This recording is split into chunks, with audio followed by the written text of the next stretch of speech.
Welcome to the Laws of Style, featuring conversations on creativity, fashion, and the law from the leading edge of our economy and culture. Hosted by noted fashion lawyer Douglas Hand. Hello, and welcome to the Laws of Style. I'm your host, Douglas Hand, and today we are joined by gender-free designer Rinat Brodach. Rinat, thanks for joining us today. Hey, Douglas, thank you for having me here. Of course. Well, this has been long overdue. And let us start with gender-free design. I think for many listeners, they'll understand exactly what that is. But for those that don't, or for those that may have some misunderstanding of what gender-free design is, in your own words. I think that it's very simple. I think a lot of people like to complicate this and put it in a box, make it be an LGBTQ plus, design, but it's not. Like, my whole purpose here is to make clothes for everybody and not put labels on it, female, male. Like, if you wake up this morning and you decide you want to wear a skirt, go for it. Be your true self. I don't want to limit nobody from being their true self. And I think, I think everybody deserves to feel fashionable. Doesn't matter what gender you identify with, your body type, your color, your religion. This is clothes for everybody. I'm just making clothes here. And I think people have taken this gender neutral, gender fluid to like different directions where it's very simple. It's just making clothes. And it's like, if you decide, if I want to wear a men's suit today, why not? Yesterday I wore my partner's like full look, and why not? It's about a feeling. It's about how you want to portray yourself, how you wake up in the morning. It's very basic. I don't know why people are complicating it. Yeah, well, let me, I'll play devil's advocate. On some level, I think when people hear gender-free or gender fluid, they think of, for instance, my tailored clothing has what many would consider to be almost male signifiers embedded in it. Right. Mm-hmm. There is an element to a man's suit which attempts to bring the wearer to kind of this masculine ideal, which is broader shouldered than waist, right? And somewhat slimming, but kind of bulking you up in certain ways. And maybe similarly, there are items of traditionally feminine dress that might signify femininity. So what are your thoughts on that? To the extent we're talking about a man wearing a skirt, which I know on most of the planet, that's never been a big deal, right? Because you look at Southeast Asia and the sarong is worn. Scotland. Exactly. But let's start with this question, which is, are there signifiers embedded in certain items of dress, which kind of inherently don't make them gender neutral, but the gender-free dresser can pick and choose and sample from all of them? Exactly. I think the gender-free dresser can pick and choose from whatever they want to, but to be honest, there are certain items that like I make, if it's like a certain dress that maybe will be more suited for an actually like female, but if the male decides that he wants to wear it, power to you, get it. But there are certain things that maybe when I'm designing, I do think of a woman and not a man.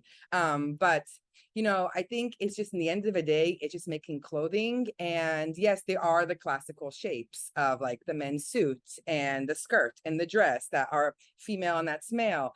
In the end of the day, it's like I don't want to sound repetitive, but it's just clothing. And I feel everybody deserves to feel fashionable and to feel themselves and however they want to express themselves that day. I was riding a bike right now, and I saw this person, going to work, and they were wearing, I'm going to say they because I'm not sure about their gender, but they were wearing a dress and Converse. And I was like on the bike, and I had this biggest smile because I was so proud of this person for expressing their true self. And I think in today's world, it's a little hard to do that. People will immediately put you in a box and alienate you, and you're not part of a trend.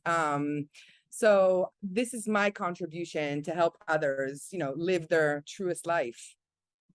Well, let me ask as well, because it may also help some listeners. What are some other contemporary brands that you appreciate from a gender-free perspective that you think are articulating that well? I've always loved Margiela. I think Margiela has always been, maybe like aspire, gender. They had gender, sparkle in them since the beginning of it, because Martin Margiela was all about making just clothing. I don't think he thought about like who's gonna wear it, but he had a concept. It was more of an artistic vision, and I don't think he really thought about the wear as much. And I think that is, Margiela has been a big inspiration on that, like taking like, oversized tees, and oversized tees is like something I think a man would wear. And, it's become something that anybody could wear. I think Rick Owens has always been, kind of that person of doing gender-free clothing. I think those are like my main top two that like, I look up to, and I think they've always had those gender-free points within them. They've never excluded, Rick Owens would put men in skirts and other dresses and stuff like that. And I think, he's always been thinking about a silhouette.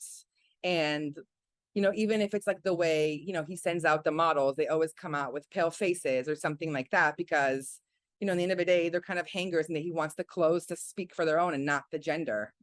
Yeah. That makes sense. Well, so let's go to your education, because I imagine it was based or rooted in the traditional bifurcation of male fashion and female fashion. So I know you studied in San Francisco, but just tell us about that background and how it informed your design. So just like when I started the brand originally, like it was a womenswear brand. We can talk about that later. In 2017, I transitioned into the whole gender-free aspect. But when I was in school, I was very like, directed towards, women's wear clothing. I was very fortunate to have these amazing mentors and professors at the school, and everybody came from Europe, where, I was trained to work in an atelier and, in Paris, London, Italy. I was trained to work in the real world of fashion that I consider to be in Europe. So I was very fortunate to like, have these amazing mentors that come from backgrounds of Alexander McQueen and Vivienne Westwood and Margiela and, Japanese knitwear.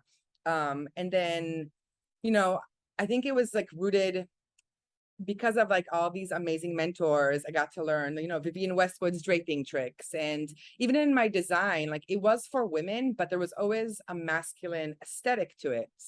There was always like a broad shoulder, or just like I was always inspired by menswear. Like I think my thesis collection was somewhat inspired. There were like touches on old school men's like battle gear and stuff like that, or like tailored jackets. That I took it on further and made it into my own twist, and women in the end wore it in my collection. But our school was there was no gender-free section, if this is where we're going to. It was very rooted in being you and expressing yourself. It was very about learning the rules and then breaking the rules. And I thought that was very valuable to me, to learn the ABC of how things are made and how things should be, but then taking it further with your own concept. And really, like, I had full range of express. Like I would come to school with like these crazy inspirations where like the teacher had to take me aside and be like, you need to like chill out and like, maybe not use a picture of Nan Golden of somebody shooting up as your inspiration.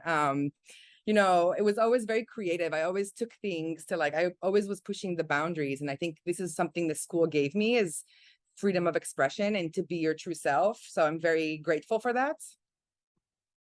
That's a great point. I mean, I often ask designers about their educational background because I do think it's important. And there's an important component to that education in the actual making. Yeah. And that you learn the craft. But I think you're the first person who's answered the question that you also were taught to, in a sense, think like a designer. In law school, you're often not taught the actual law. You're really taught to kind of approach any legal issue from the perspective of a lawyer. And not to throw shade at like FIT or Parsons, I just think that they educate their students to be creative directors more and not designers. where I think that's a whole different thing, but there's pluses and minuses. But I'm really happy that, I got that education of what a designer is and does, and, but thank you. And after San Francisco, you spent time learning in Paris. Tell us about that. So I, after I graduated, graduated top of my class, and I won a scholarship to go to a haute couture school, called Chambre Syndicale de la Couture Parisienne. Yves Saint Laurent went there. So that was very interesting to go and, into this school and, just be there for a year and just see how they do things. But I was more interested in getting a job with Lanvin at the time. Albert Elbaz, rest in peace, was there, and he's a designer I've always looked up to. Bless his soul, like the creativity of this man. So that was my main goal, because I told myself after graduation, I'm going to Paris. I don't know how, but I'm going to Paris, and it kind of fell in my lap. And I was working in Paris afterwards for a designer. Her name is Steffi Christians. She's still around today, but I think she's scaled down a bit and just doing like accessories. But that was a great experience. I'm really happy I got to have this job with her. And it was, it wasn't a big fashion house, but, she was showing in Paris Fashion Week, and, she was in magazines, and Gaga was wearing her stuff. But it was just great because it wasn't just like me coming to work and sitting on a computer all day. It was literally doing everything. Like, you had your hands in all the jars. If it was, set design, flat sketches, hand sewing stuff, or like going and sourcing, or driving to Belgium and picking up leather.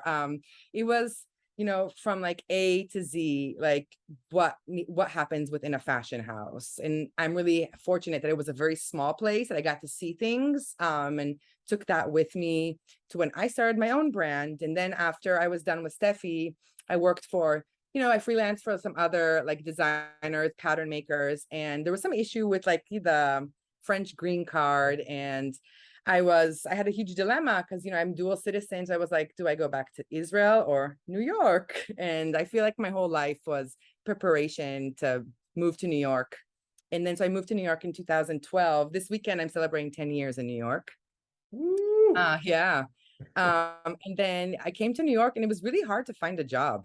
It was super hard. Like, I was going with my portfolios to headhunters and just different brands, and everybody was like, oh, you're too creative. Like, too much. This is too sexy. And I'm like, what? Like, and from all my other friends that I graduated with that were working in the industry in New York, a lot of them were just, working for a lot of fast fashion companies, where they were like just on the computer doing flat sketches, copying stuff. And I was like, that's not the life I want to have. I don't want to be sitting in some computer all day and doing flat sketches and knocking off stuff so it could be, mass produced, like, crazy in China. So I got to this point where I was like, okay, I can't find a job. Let me just jump in the water right now and see my luck. And then I started off as a women's wear designer. I did New York Fashion Week. I had PR. I was doing Trenoy and all these shows like Magic, Coterie, whatever. Right. And I had some really good moments within that, but, I lost funding in 2017, and I thought it was the end of my world.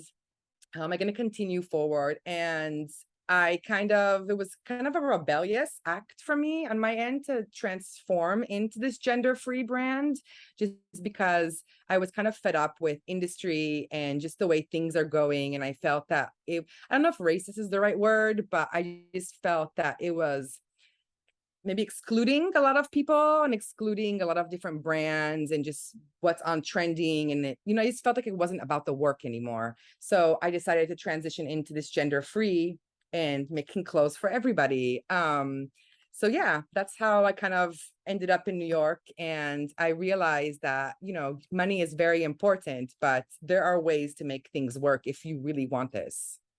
How were you trained, whether at school or that first job with Steffi, to start your own brand?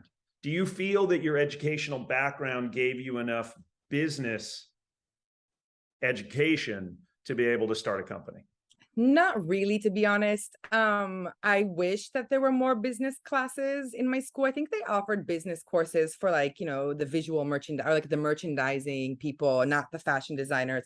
I wish there was more touches on the business. And to be honest, I learned business from just being out in the field in the war zone. And also my dad is a great businessman. So, I would take advice from him, and regardless, this is fashion, he sells a product. So it's not the same thing, but I think there are some, connecting points that we could, discuss on and stuff like that. So he was a big help and a huge inspiration for me.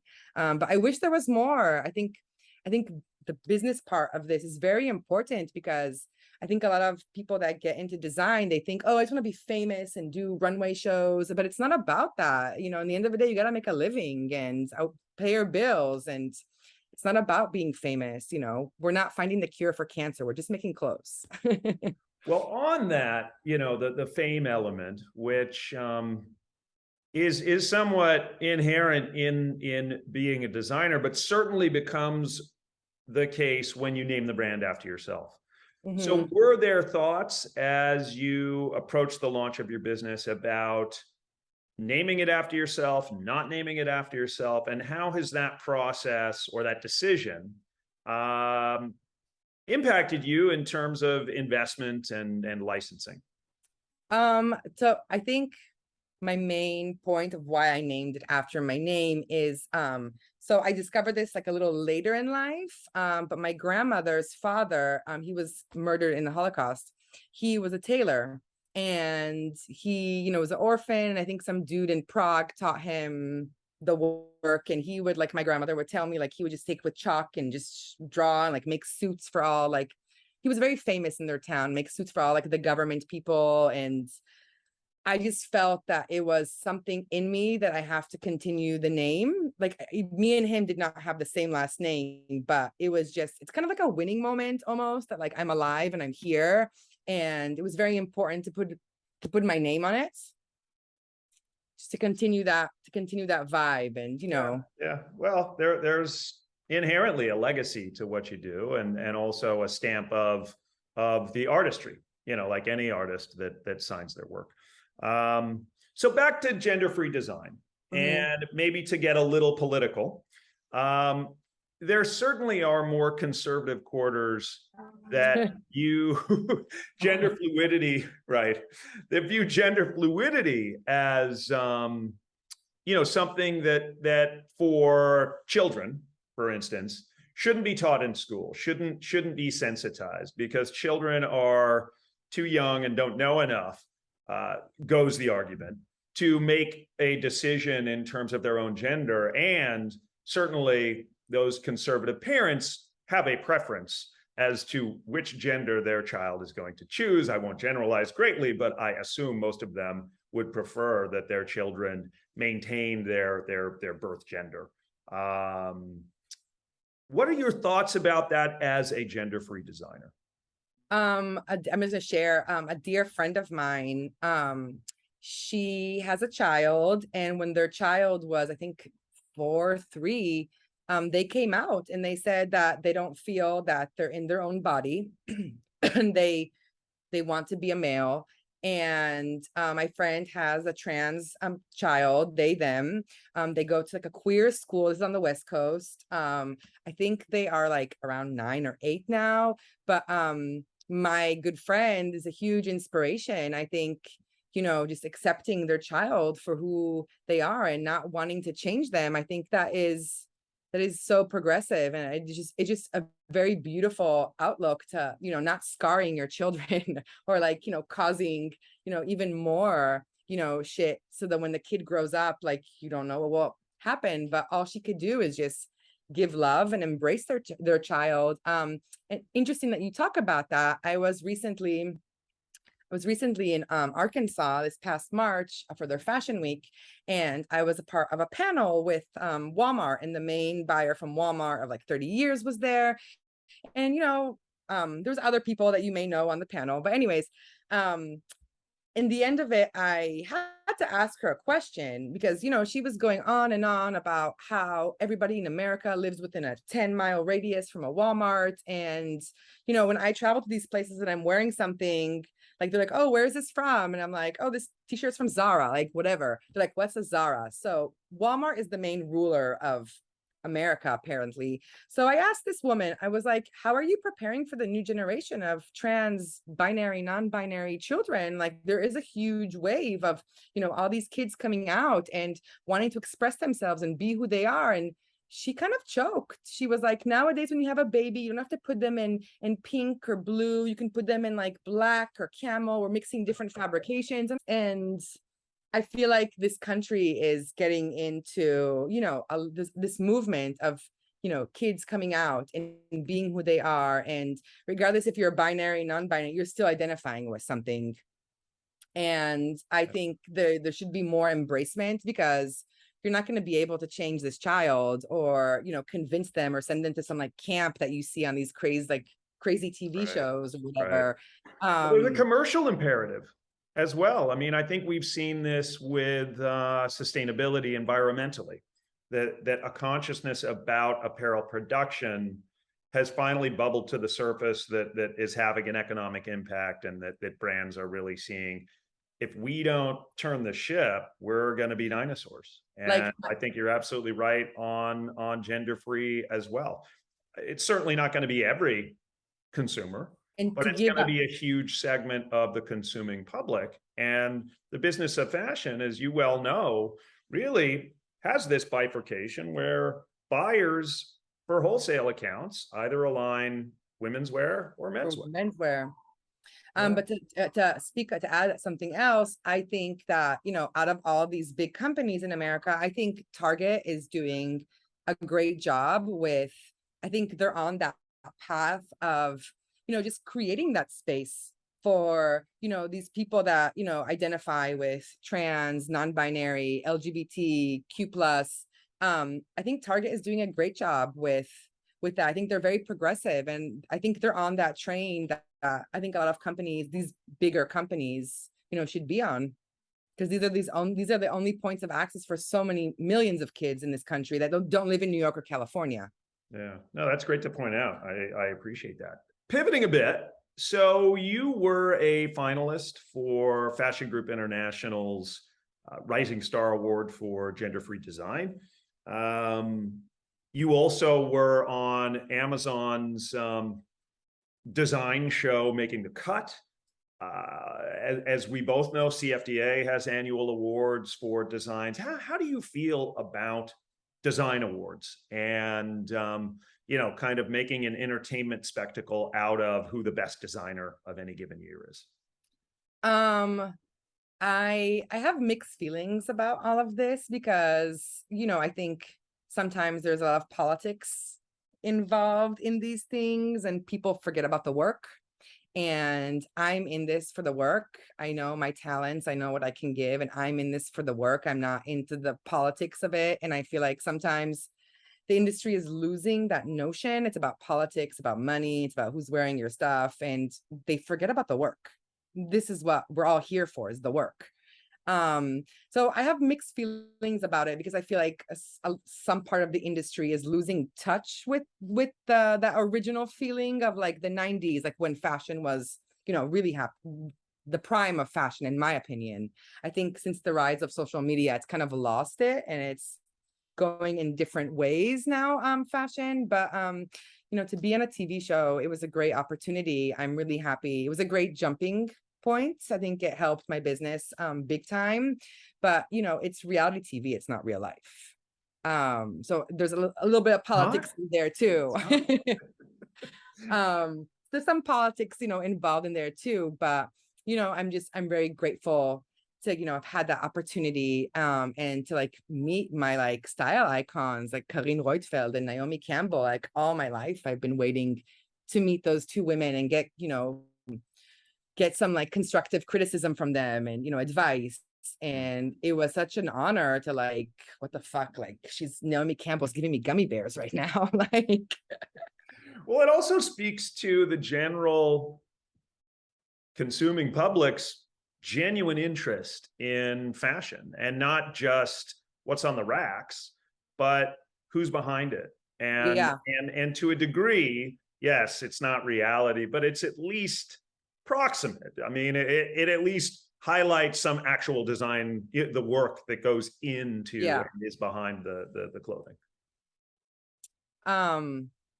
Yeah, I think it's a good idea to like, film and like, show the people your work. I think, people do want to see who you are and what you do and where do you go and who do you hang out with. And I think it's all a part of that process, but it's about the clothes in the end of the day. Right, right. Well, back to the business of fashion. We've been in a decades-long moment of many brands pulling away from the traditional wholesale model where they sold to the Targets and Walmarts, if not the Bergdorfs and the Barneys of the world, more and more to a direct-to-consumer type environment. And while that seems very democratizing for small brands, because direct-to-consumer, as it implies, you are engaging directly with your consuming public, and one would think that smaller brands and designers would have perhaps a leg up on that. As we both know, the costs of engaging in that because that all takes place on the internet. I mean, unless you have 180 stores, you don't have brick and mortar locations where you can engage directly with your consumers. And so you do that online. But the crowded, just absolutely chaotic search engine optimization, many brands, if you search their names, you don't get to the brand's website until passing through all of the big 3 or big 5 retailers, or someone in some foreign location who's selling actually pirated goods. And so do you agree that that's sort of become actually a problem, and that the startup costs are in fact even higher in this direct-to-consumer environment than they were when we were in the 90s and perhaps it was more purely wholesale? Well, I think the whole direct-to-consumer, I love it. I like to engage with my customers. I like to hear what they want. And I also like to make the whole amount of money to my pocket and not share it with the store.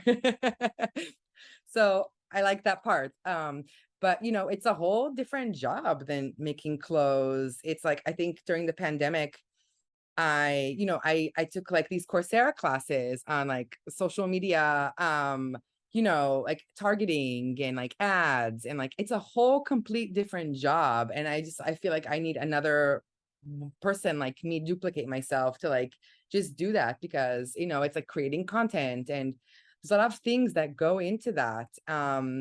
To be honest, I don't think, maybe because I'm not working on this huge scale like Target or like these other bigger brands, I don't think it's that expensive. I think when it comes to like the ads and that aspect, I think I get emails every day of like pay this much and you'll have these many views and you'll get back 30 grand and all that. I think a lot of it is spam. I haven't met that right person to work on the digital marketing together with, but to me, being direct to consumer is more cost efficient for me, as I don't have huge budgets to, produce and like shoot content every day, all day. So for me, it kind of works out this way better. And I don't know, I would love to have my own store and, push it even further to direct to consumer, because whenever I do pop-ups and I engage with people, I get the best results. Yeah. I think online is a great thing, but it's like all these search engines and it's a lot of time and effort. Well, it is a luxury to have that direct to consumer in the traditional sense, actually face to face, whether that can be achieved through pop-up or your own atelier, or it is a dream for most designers, I think, and rooted in the traditional way in which brands in Europe specifically kind of rose to prominence. So let's talk a bit before you continue, but to go back to the whole direct to consumer, I just feel like with the direct to consumer, I have more control of like what I'm doing. If it's the website, the content, like everything, I feel more in control, and it's like I'm not relying on some store, some buyer to sell my clothes. It's like I'm in control of it. So there's no hard feelings here. No, I get it. Well, as we've discussed with the awards and with the shows about designers and just the presentation of fashion, almost everybody uniformly feels that it is a glamorous industry. But being on the inside of it and dealing with it day to day, I mean, what are some of your daily frustrations and maybe some anecdote about sort of the non-glamorous aspect of getting your product out there? Budgets. I think budgets, it's always like looking for money or like, how am I going to make this, or creative solutions. And, after a minute, I do make it work somehow. If I'm like, I create a new line of like made to order, due to like budgets, I feel like I'm not going to wait for a miracle to fall on me. I'm going to go out and like make it happen for myself. So you got to be creative. And like, as much as I'm very frustrated about the money issue, like I can't let my mind be consumed about money, money, money. Like, I feel like that takes away so much wind in any designer, the money part. And I can't focus on that because then shit won't happen here. So I think, in that aspect, budgets are very frustrating to me. This is a very dirty business. It's not glamorous at all. There's a lot of hard work and sweat and tears that go into it. Like my fashion school was the same equivalent to medical school. I feel like, yes, we're not saving lives, but it's a lot of hard work. This is not industry that's like you push a button and the garment is made, unless you're doing 3D printing. But it's a lot of like standing on your feet and, making your patterns and the first toiles and the fittings and, getting your message out there. This is a very tough business, and you have to have tough skin to be in this business. And you really want this so bad. And a stupid, frustrating thing that is when I'm walking around Garment District and I see women in heels, and I'm like, okay, you're not a designer. You're not a designer, because a designer is not going to work in heels. Like, I'm in barefoot my Birkenstocks or sneakers. Like, you're standing on your feet all day. You're running from the cutting room to this to here. And I'm like, really? You're wearing heels today, girl? Yeah, so I can identify that's the a designers. great example of in some sense, the lack of glamour. And the real. I don't dress up when I come to work. Like, I wear, if I'm going to a meeting or like a presentation or a talk with you, I'll dress up, but I'm here working, I'm ironing, I'm on the machine all day. Like, I don't care. Well, how about style inspirations? And I guess I would encourage you, if you can, to focus on those that may have had a gender-free design influence on you. I mean, when I think about that, I think of, and maybe it's just because I'm old, but Diane Keaton or David Bowie, but obviously, Harry Styles, there's Zendaya. I mean, Kravitz. Pardon? Lenny Kravitz. Lenny Kravitz, for sure. So yeah, don't let me, hopefully I didn't steal your thunder with any of those examples, but who are some of them for you? Lenny Kravitz, John Galliano. John Galliano's like personal style that I admire. I think Karine Reutefeldt is an amazing style icon, from going from more femme to more butch vibe. Naomi Campbell is also definitely a style icon of mine.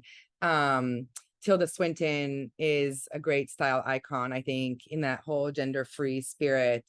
And to be honest, I looked at the streets and like how people move and the shoes that people wearing. And I think I love people watching. I think that is like my biggest like inspiration, to see like how our society has evolved today. And like, more straight men are wearing pink and purple and like just different colors and exploring the expression. I think the street is the best like, style icon, just to see how people are feeling and expressing themselves. Well, it leads to my next question, which is what cities, and maybe give me three. I mean, are there cities that in your mind exhibit amazing, and I know street style is kind of a hackneyed, but people that are just out doing their daily, so that are exhibiting great style? Not to talk about politics, I'm a fashion designer, not a politician, but with certain politics that are happening in this country, but even before it,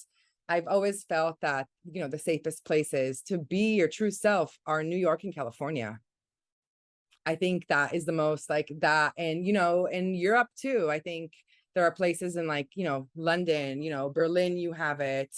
In Paris, you also have it. But in terms of America, I think it's only New York and California. I would, salute like any, man, woman that, is expressing themselves all over America. I think that's amazing. But I really do think that like these are the two main places in America. And any other international cities that you can think of? You mentioned Berlin, you mentioned Paris. Paris. I also really believe Tel Aviv is like a very up and coming in that sense of expression. It's the #1 gay destination in the Middle East. So there is a lot of expression happening there. Great style. And you can be your true self there. And San Francisco is definitely like a place, but yeah, it's California. I was in Italy this summer, and maybe because it was summer and like it was kind of empty, but I did not see any stylish people. But Paris is definitely, Tokyo. When I was in Tokyo, amazing style. Like when I was on Cat Street in Harajuku, I think, I was just like floored. I was just so amazed by like the street style there and how, what women are wearing. Like they were just like more butch and this like punk rock vibe and mixing different patterns with this like careless, I don't give a F, and just a lot of confidence. And I was very inspired by that.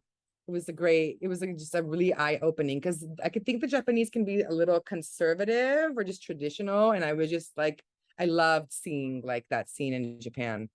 Yeah, no, that's a great style scene. Well, related, influencers and the influencer economy, its impact on fashion. What do you think about it? Do you make use of influencers yourself? If you see that Billy Porter is wearing something of yours, do you either reach out or promote it in some way? Somebody, I don't know if I would, like Billy Porter, yes, he's influenced a lot of people in the world, but I don't know if I would, be like influencer of that term, that social media person that like, will email you, if you give me this garment, I'll like post it on my thing and I have like 100K followers. Like, Billy Porter is an artist, he's an actor, he's a singer. I don't know, like he does influence people, but I don't know if I would give him that title. Yes, I would repost that photo of Billy wearing my garment for sure. But I think that notion of, people becoming influencers, I think, to me, I think there are legit people within that circle, but I think it's part of the notion of just grabbing a piece of that pie of like, oh, like, let's be an influencer. And like, I get DMs all the time, like, oh, let's collab and like, send me a piece of yours and I'll send it for free and I'll post it on my end. And like, I'm like, who are you? I've never heard of you, and it just, there's a lot of that going on. I have never encountered a legit influencer. I would give Chiara Ferrani the main hat for the influence. I think she started that whole vibe of influencers, and she actually really succeeded in it. So she is an amazing influencer, I think, of like what she has built from social media.